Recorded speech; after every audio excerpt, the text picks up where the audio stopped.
Assalamualaikum warahmatullahi wabarakatuh. Waalaikumsalam warahmatullahi wabarakatuh.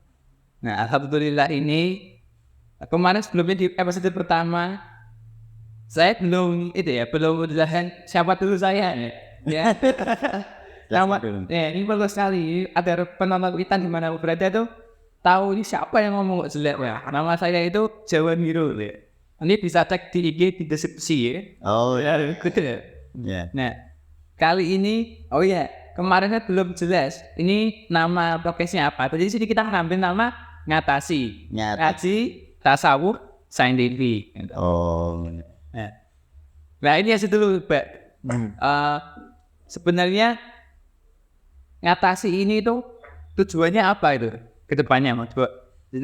Ya, jadi seperti kemarin Mas Jawahir tanya ya, karena kebanyakan orang itu memahami tasawuf itu, ya tentu tidak semua ya. Ada yang memahami tasawuf itu mistis, Iya, mesti. kemampuan nerawang, kemampuan berdialog dengan makhluk gaib misalnya.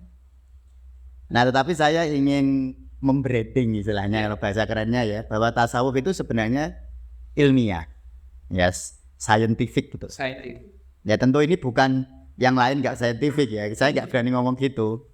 Cuma ini lebih ke arah kita mau membranding bagaimana kita memahami tasawuf ini dari sudut pandang saintifik. Nah, kita bisa memahami tasawuf dari sudut pandang psikologi, sudut pandang ilmu sosiologi, sudut pandang ilmu parenting atau apa, tapi di kita ingin memandang tasawuf dengan kacamata saintifik. Ini salah satu kacamata Mas Jawahir, bukan satu-satunya kacamata. Orang boleh melihat tasawuf dari pakai kacamata apa saja, tapi kalau di manajemen tasawuf Indonesia ini kita ingin memandang tasawuf dengan kacamata saintifik. Ya. Termasuk memandang cinta. Dari sisi saintifik ya. Nanti itu perlu banget kita bahas ya sebenarnya. Cinta, bahagia, senang, suka, duka itu tuh apa sebenarnya kan? Banyak orang mengatakan, oh aku cinta kamu selamanya dunia akhirat. Lalu kita sama coba sebenarnya apa sih cinta menurut tasawuf? Bagi tasawuf yang saintifik ini. Cinta itu sebenarnya nggak bisa didefinisikan sebagaimana definisi misalnya matematika itu definisinya apa, ya nggak bisa didefinisikan seperti itu. Wong itu bab rasa. Kalau cuma nanti kita bisa memahami fenomenanya, Mas. Fenomena ya. Jadi misalnya bagaimana kita membedakan senang dengan cinta. Kita bisa merasakan fenomenanya.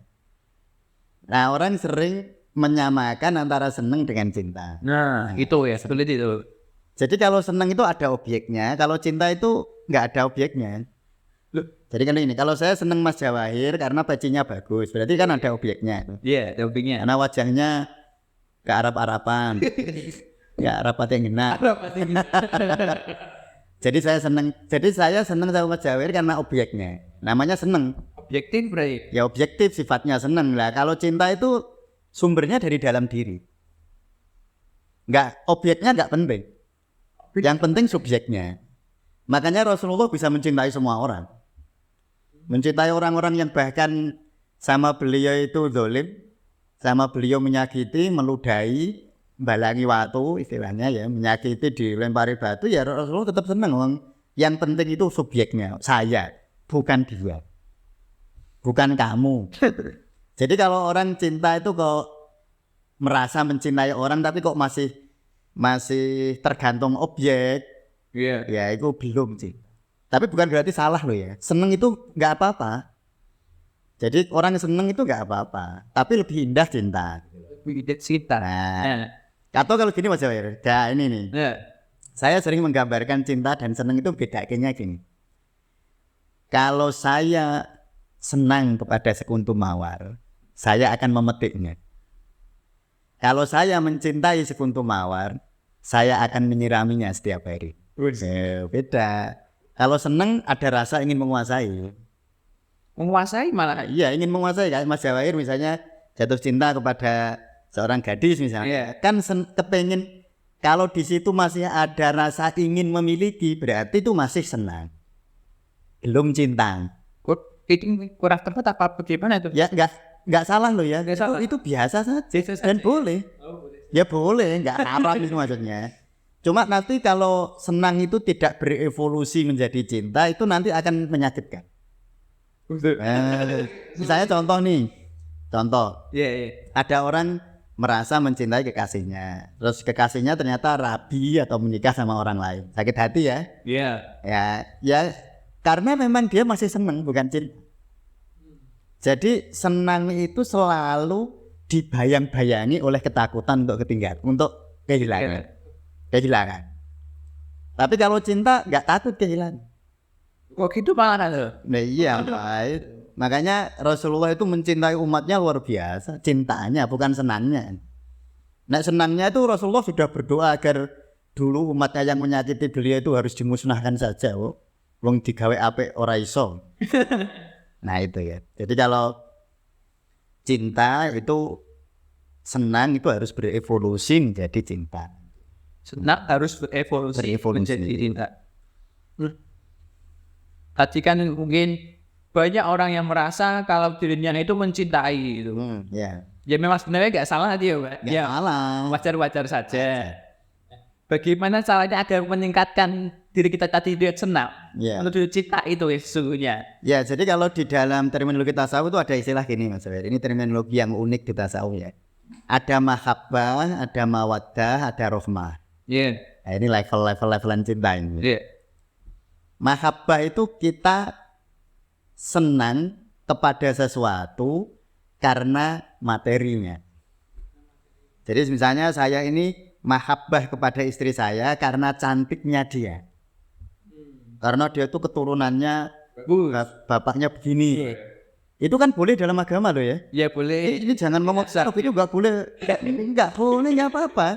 Tapi nanti harus berevolusi gitu loh. Jangan mandek nang kono terus. Berarti sekolahnya SD terus.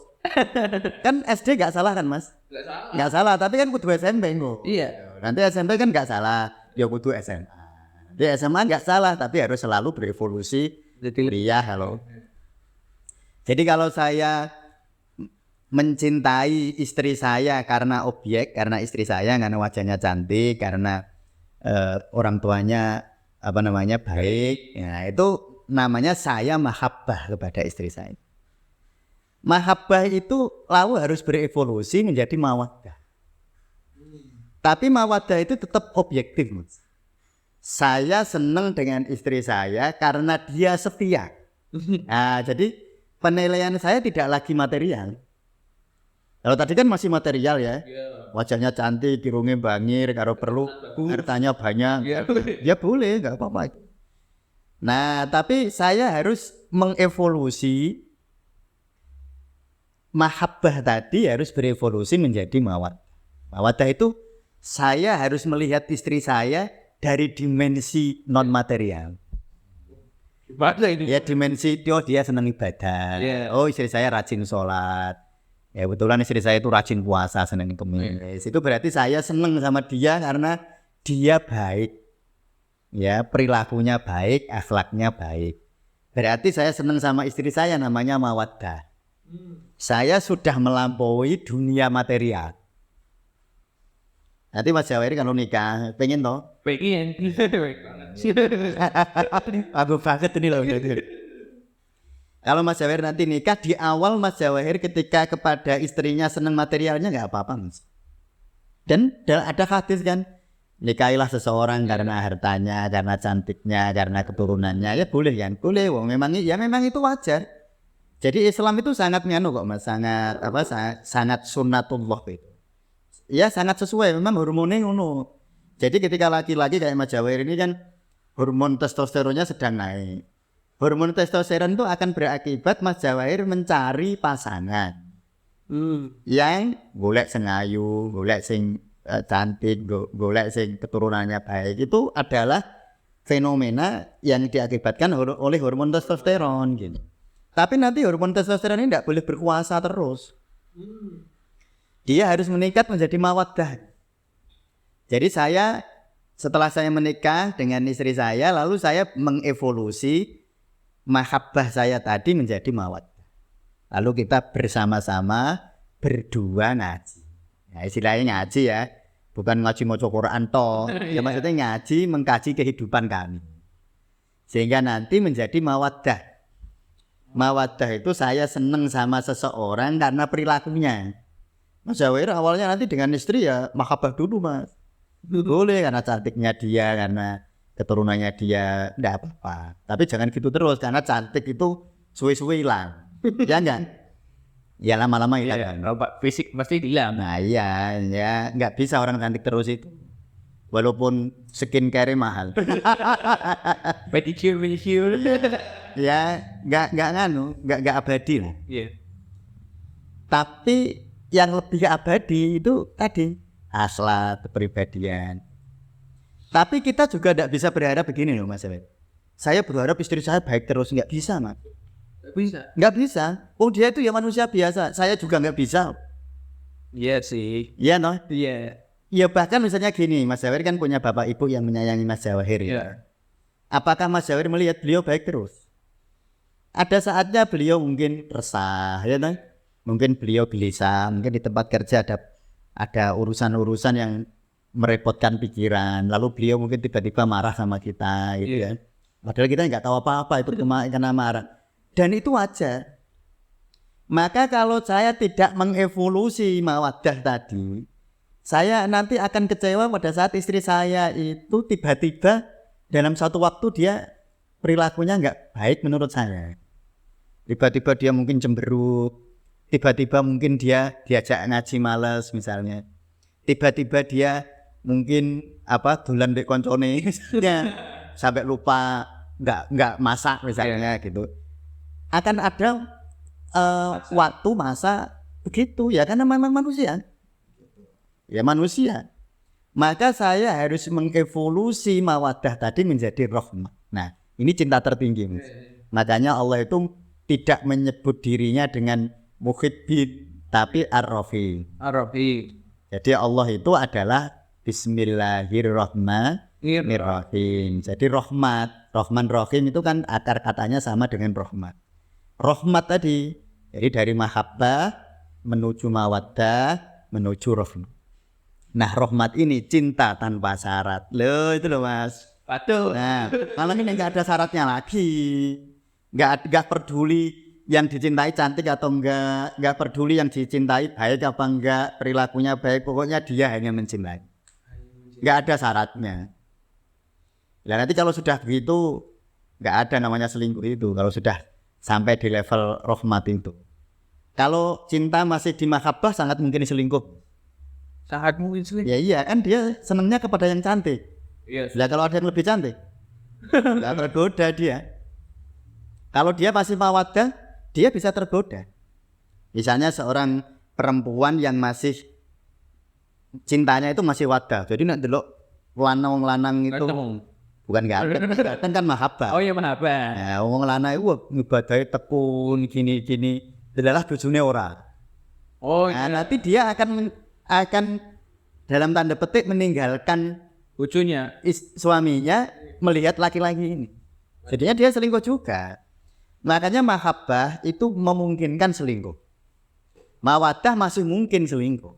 Tapi nek rahmat ora ono selingkuh. Enggak ada. Makanya harus berevolusi sampai di situ. Ya nanti kalau kita bicara lebih dalam ya. Jadi kalau di mahabbah itu ada namanya orgasme. Iya. Orgasmenya orgasme seksual. Yaitu orgasme atau kenikmatan tertinggi di bidang fisik. Nanti ada orgasme psikologis. Benar gitu. Ya nanti kapan-kapan kita bahas orgasme ya. Khusus bahas orgasme. Ini khusus ini. Yang ngomong dulu. Ya, tunggu aja dulu ini. Ada namanya orgasme spiritual. Kalau dibayangkan gini dulu lah gampangan. Iya. Kalau orgasme seksual ya orgasme seksual yang banyak orang pahami. Iya. Biasa anak itu Ya, hari. ya orang taunya gitu. Nanti orgasme psikologis itu gini, Mas Zawahir misalnya naik gunung ya. Iya. Naik gunung lalu lihat lembah di bawah. Bergetar gak hati? Bergetar. Bergetar karena lihat lembah di bawah. Iya. Masih ada objeknya Mas. Sebenarnya iya. Ya itu sampean waktu naik gunung muncak, sampean merasakan fenomena psikologis yang luar biasa, kekaguman luar biasa, itu orgasme psikologis.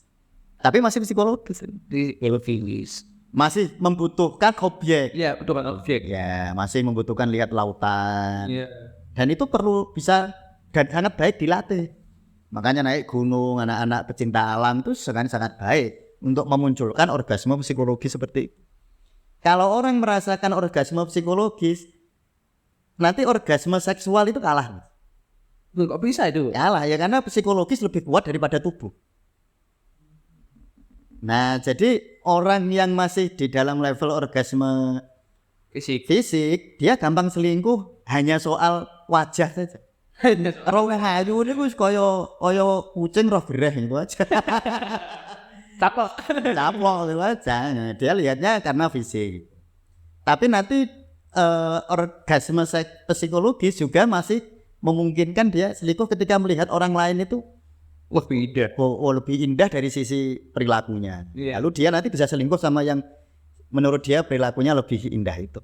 Bisa gitu juga Rena ya? Bisa, makanya Perilaku bagus. nanti kalau Mas Jawer sudah jadi praktisi tasawuf, wah, sudah di 200 jam, sudah lulus, nanti akan melihat banyak dinamika semacam itu, Mas. Nanti banyak orang konsultasi tentang perselingkuhan yang kadang-kadang orang aneh loh. Padahal bojone iku luwih ayu loh. Kok dia ini selingkuh sama yang lebih jelek? Padahal suaminya itu ganteng, karirnya sukses. Tapi kenapa dia cari laki-laki yang kayak gitu? Ya karena memang itu bukan hanya soal tubuh. Itu soal psikologis juga. Nah, yang melampaui semua itu adalah orgasme spiritual. Itu rahmat tadi. Jadi Rasulullah itu tanpa ada apapun sama Allah ini nggak usah perlu objek. Hatinya selalu terkait dengan Allah. Nggak ada objeknya. Kalau yang psikologis masih butuh objek nih. Sampai ngaji, sinawah, krungu, misalnya krungu podcast gini. Yang podcastnya misalnya bahasanya mendayu-dayu, krungu khotbah, ceramah, mendayu-dayu sampai nangis, itu orgasme psikologis, masih psikologis. Kalau spiritual nggak ada sebabnya. Nah ini yang angel dijelas dulu. Nah, tetapi ada. Tapi ada. Nah, makanya kalau orang sudah berevolusi di level orgasme spiritual ini, saya sering menyebut anti perselingkuhan. Yes. Nggak ada yang lebih menarik lagi, Mas. Karena itu sudah puncak kedamaian, puncak ketenangan, puncak kenikmatan. Nah itu yang harus kita itu tadi harus berevolusi. Nah bahkan ini yang saya ingin sampaikan satu hal yang saintifik lah. Ada sebuah penelitian di Washington dulu. Ya. Nanti kalau yang penasaran saya kasih share judul artikelnya ya. Ini sangat menarik. Nanti bisa klik. Ya nanti ada saya kasih tahu. Jadi gini, ketika seseorang menghadirkan cinta ini dalam artian cinta tanpa syarat tadi loh ya. Nah, makanya kalau kita bisa spiritual, jadi orgasme spiritual tadi. Dia menghadirkan rasa cinta itu 9 sampai 10 menit 3 kali sehari selama 4 hari. Saya ulangi lah. Jadi menghadirkan rasa cinta tanpa syarat 9 sampai 10 menit 3 kali sehari. Misalnya bangun tidur siang hari lalu mau tidur 3 kali sehari selama 4 hari. Diteliti serumnya air liurnya diteliti, imunoglobulin A-nya diteliti. Imunoglobulin A itu antibodi paling penting ya, itu imunoglobulin A. Nanti kalau di 200 jam di pendidikan Sufiling 200 jam kita akan banyak bahas hal kayak itu di pelajaran religio psikoneuroimunologi ya. Nah itu buru-buru wis angel ya. Tapi ilmunya enggak angel, sederhana aja. Nah namanya ada imunoglobulin A ternyata meningkat 49% jumlahnya dengan menghadirkan cinta, gak usah ngambil obat. Nah, ini lebih tepatnya ya. 49,5% meningkat. Imunoglobulin A-nya meningkat 49,5% dengan hanya dalam tanda petik menghadirkan cinta. Cinta tanpa syarat. Mulanya cinta itu ciri khasnya. Ini penutup sudah selesai ini. Ya udah ditutup aja, nanti lain itu tambahin lagi ya. Ya sebenarnya penting sih. Ya, tapi ya sudah nanti kita lanjutkan lagi. Maka kalau Mas Jawerik pengen ngecek Ya, pengen ngecek tentang cinta tapi cinta. Makanya nggak bisa didefinisikan, tapi cek aja lah. cek aja. Misalnya Mas Jawahir mencintai seseorang. Iya. Coba Mas Jawahir bayangkan wajahnya, lalu Mas Jawahir ngecek tubuhnya. Iya. Kalau ada rasa tidak nyaman di dalam tubuh, berarti belum cinta. Cinta. Ya, belum cinta. Kalau tidak nyaman. Misalnya waktu membayangkan itu ininya kenceng, atau dadanya rasanya nggak nyaman, perutnya rasanya nggak enak. Berarti itu masih di bawah rahmah tadi. Caranya ngeceknya, jadi cara ngecek. Orang kan sering nanya ke saya, gimana Ustaz cara ngecek saya ini cinta nggak sama dia. Kalau kamu waktu membayangkan dia tubuhmu rasanya nggak nyaman, ada yang nggak nyaman, berarti belum cinta. Kita masyarakat setia. Ya, nanti kayaknya perlu episode lain. Iya. Episode lain untuk melanjutkan nanti tentang podcast tentang cinta. Iya. Iya. Terima kasih nih ya Pak Mustamir ini. Wah, hari ini ilmunya mungkin sangat menarik, tapi mungkin kalian bisa nonton selanjutnya di podcast kita selanjutnya di channel Asap Indonesia. Terima kasih. Wassalamualaikum warahmatullahi wabarakatuh.